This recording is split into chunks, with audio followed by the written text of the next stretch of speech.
الشيطان الرجيم.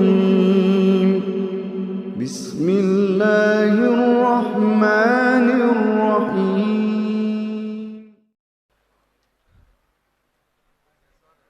السلام عليكم ورحمة الله وبركاته. إن الحمد لله نحمده ونستعينه ونستغفره ونعوذ بالله من شرور أنفسنا ومن سيئات أعمالنا. من يهده الله فلا مضل له ومن يضلل فلا هادي له.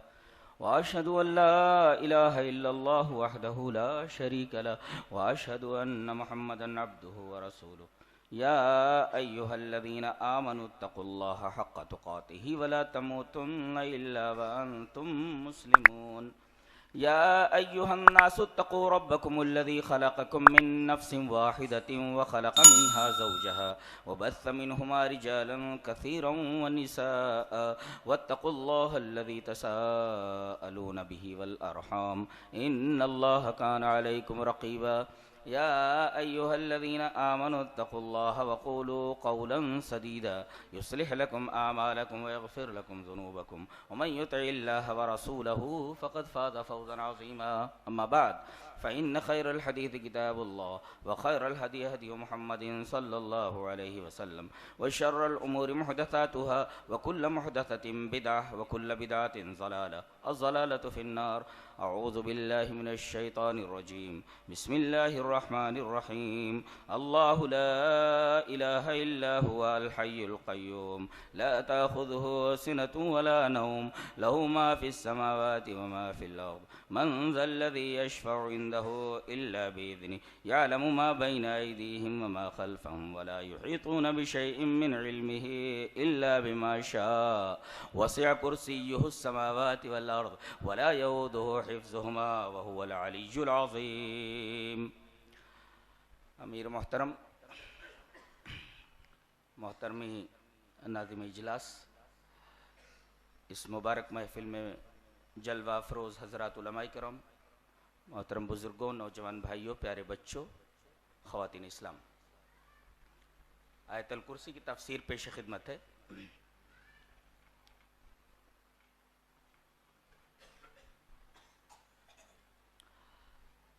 سب سے پہلے اس آیت کریمہ کی فضیلت جان لیں۔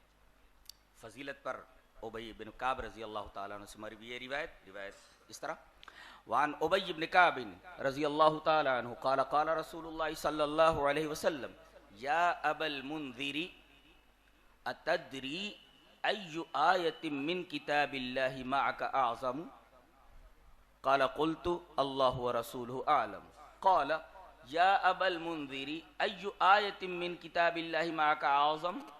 قال اللہ لا الہ الا هو الحی القیوم. قال فضرب في صدري وقال والله ليهنك العلم ابا المنذر. رواه مسلم في كتاب صلاة المسافرين وقصرها. امام مسلم رحمہ اللہ اس حدیث پاک کو ایسے ہی مسلم شریف کتاب صلاة المسافرین میں لائے. راوی جیسا کہ معلوم ہوا حضرت ابی بن کعب. حضرت ابی بن کعب فرماتے ہیں کہ ایک دفعہ نبی کریم صلی اللہ علیہ وسلم نے مجھ سے کہا، میری کنیت سے مجھے خطاب کرتے ہوئے، کہ اے ابو منذر اتدری، کیا تجھے معلوم ہے کہ ایو آیت من کتاب اللہ معک اعظم؟ تیرے نزدیک کتاب اللہ کی کون سی آیت کریمہ سب سے بڑی ہے؟ ایک نکتہ بتاؤں، اعظم جہاں بولا جاتا ہے نا، اعظم، وہاں صفت کے اعتبار سے بڑا ہونا مراد ہوتا ہے، تعداد کے اعتبار سے نہیں، اس لیے کہ یہاں اعظم کا لفظ ہے۔ ایو آیت من کتاب اللہ معک اعظم، یہ آیت کریمہ مرتبے کے اعتبار سے، عظمت کے اعتبار سے، رتبے کے اعتبار سے، صفت کے اعتبار سے قرآن حکیم کی تمام آیتوں سے زیادہ عظیم ہے۔ اب اتبعوا السواد الاعظم کا مطلب نکال لیجیے۔ اگر اس کو صحیح بھی مان لیا جائے تو اس سے مراد اہل الحدیث ہیں، اس لیے کہ اعظم صفت پر دلالت کرتا ہے نہ کہ عدد پر. ہم بہت زیادہ ہیں اس وجہ سے ہم اکبر ہیں، یہ مطلب ہی نہیں ہے اس حدیث پاک کا، اس حدیث کا. بہرحال ایک نکتہ تھا. تو کہہ رہے ہیں اتدری ایو آیت من کتاب اللہ ما کا اعظم. تو پہلے انہوں نے یہ کہا کہ میں نے جواب دیا کہ اللہ اور اس کے رسول زیادہ جانتے ہیں. نبی کریم صلی اللہ علیہ وسلم نے پھر ان سے پوچھا اے ابو المنذر، تیرے نزدیک قرآن حکیم کی آیتوں میں سے کون سی آیت زیادہ عظیم ہے؟ میں نے جواب دیا کہ اللہ کے رسول، میرے نزدیک اللہ لا الہ الا ہوا الحی القیوم یعنی آیت الکرسی زیادہ عظیم ہے. تو آپ نے میرے سینے کے اوپر ہاتھ مارا اور تحسین کے طور پر یہ فرمایا اے ابو المنذر تیرا علم تجھے مبارک ہو. یہ اس آیت کریمہ کی فضیلت ہے کہ یہ قرآن حکیم کی تمام آیتوں میں سب سے عظیم آیت ہے. ایک نکتہ یہ بھی ملا کہ قرآن حکیم کی تمام آیتیں عظیم ہیں، مگر مرتبے کے اعتبار سے اگر کمپیر کیا جائے تو بعض آیتیں بعض سے زیادہ عظیم ہیں، جیسا کہ یہ حدیث پاک بتاتی ہے. یہ اس آیت کریمہ کی فضیلت. ایک فضیلت اور دیکھ لیں. روایت اس طرح وان ابی امامہ رضی اللہ تعالی عنہ قال قال رسول اللہ صلی اللہ علیہ وسلم من قرأ آیت الکرسی فی دبور کل صلاة مکتوبۃ لم یمنعہ من دخول الجنۃ الا یموت نوع آخر فی دبور الصلوات. رواہ النسائی فی سنن الکبریٰ. حضرت امام نسائی رحمہ اللہ سنن کبریٰ کے اندر یہ روایت اسی طرح لائے ہیں، اور راوی حضرت ابو امامہ. حضرت ابو امامہ فرماتے ہیں کہ نبی اکرم صلی اللہ علیہ وسلم نے ارشاد فرمایا جو شخص ہر نماز کے بعد، ہر فرض نماز کے بعد آیت الکرسی پڑھے تو اسے جنت میں داخل ہونے سے کوئی چیز نہیں روک سکتی سوائے موت کے. مرا کہ جنت میں پہنچ گیا. یہ روایت ہے. علامہ البانی اس طرح کی حدیثوں کو حسن بولتے ہیں. لہذا اگر کوئی عمل کر لے تو میرے نزدیک کوئی عیب کی بات نہیں ہے. تاہم رجال کے بہت بڑے ماہر جنہیں میں علامہ البانی سے زیادہ عظیم سمجھتا ہوں رجال کے باب میں، حضرت علامہ معلمی جن کی مشہور کتاب تنقیل ہے، میرا خیال ہے کہ ہر طالب علم کو چاہیے جو عربی مدرسے میں پڑھتا ہے کسی اچھے استاد کے اشراف میں اس کتاب کو اول سے آخر تک پڑھ جاوے.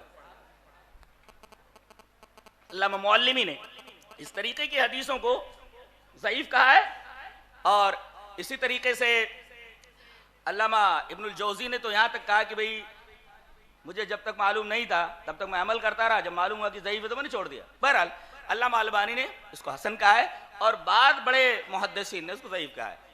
حسن کہا ہے، کوئی عمل کر لے عمل کر سکتا ہے. تو یہ ایک فضیلت ہوئی اس آیت کریمہ کی. اس آیت کریمہ میں سرکش جنوں کو بھگانے اور جن کو ہم آسیب کہتے ہیں، برے آسیب، ان کو بھگانے میں خاص ادا رکھتی ہے اور خاص پاور رکھتی ہے، خاص خصوصیت رکھتی ہے. دلیل یہ حدیث پاک.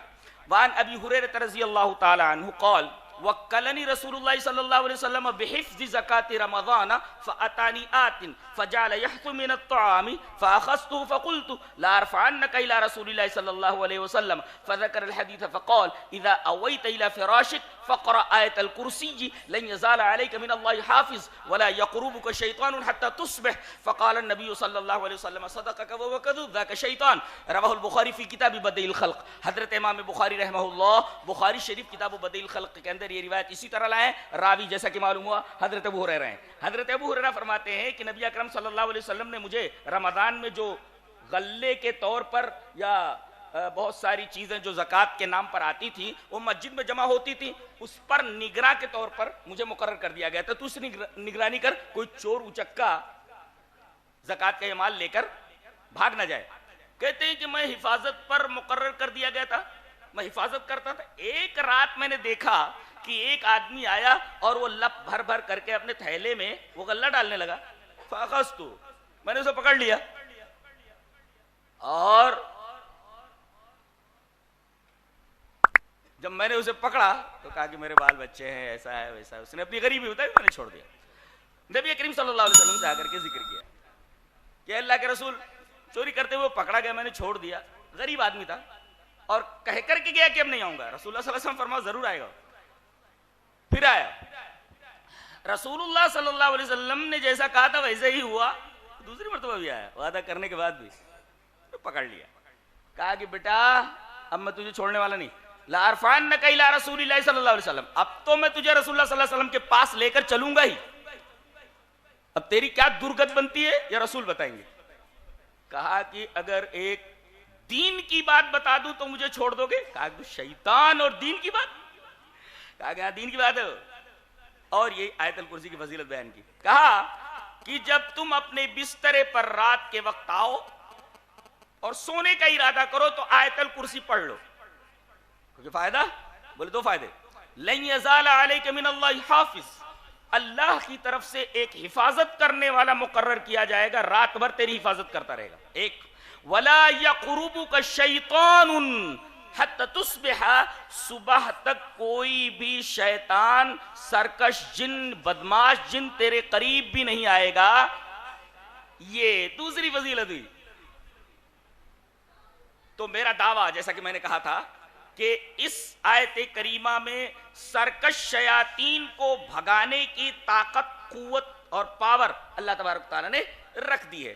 صبح آ کر کے حضرت ابو ہریرہ نے بیان کیا کہ اللہ کے رسول آیت الکرسی کی یہ فضیلت اس نے بیان کی ہے. آپ نے فرمایا صدقک وہو کذوب، اس نے تجھ سے سچ کہا حالانکہ وہ بہت بڑا جھوٹا ہے. وہ کوئی انسان نہیں تھا کہ شیطان، وہ شیطان تھا. ایسا آیت الکرسی کی فضیلت پر یہ تیسری روایت پیش کی گئی. اب آئیے اس آیت کریمہ کی تفسیر کی طرف. سب سے پہلے لفظ اللہ ہے، اللہ اکبر. سب سے پہلے یہ لفظ اس آیت کریمہ میں کیوں لایا گیا؟ ارے کائنات کی روح ہے یہ. اگر بدن میں روح رہتی ہے تو آدمی چلتا ہے، پھرتا ہے، بولتا ہے، کھاتا ہے، پیتا ہے، شادی کرتا ہے، کاروبار کرتا ہے. لیکن یہی روح اگر بدن سے نکل جائے تو اسے مٹی کے حوالے کر دیا جاتا ہے. یہ لفظ در حقیقت کائنات کی روح ہے. روح اس کا مطلب یہ ہے کہ ہر چیز میں روح ہے، کائنات میں بھی روح ہے. اور روح نکل جائے تو وہ چیز ڈیڈ ہو جاتی ہے، مردہ ہو جاتی ہے.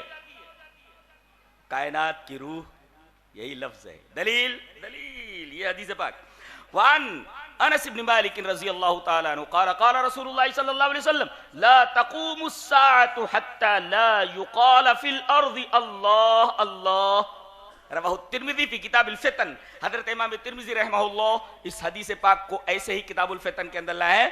راوی حضرت انس بن مالک ہے. وہ فرماتے ہیں کہ نبی اکرم صلی اللہ علیہ وسلم نے ارشاد فرمایا کہ قیامت اس وقت تک قائم نہیں ہوگی جب تک کہ زمین پر ایک شخص بھی اللہ اللہ کہنے والا رہے گا. یہاں ٹھہر کر ایک مسئلے کو سمجھ لیں. مسئلہ عقیدے کا ہے کہ کیا اسم الجلالہ اللہ اللہ یا اسم ضمیر ہو کو مفردن ورد اس کا کیا جا سکتا ہے؟ اللہ اللہ اللہ اللہ ہو کیا ایسا کیا جا سکتا ہے؟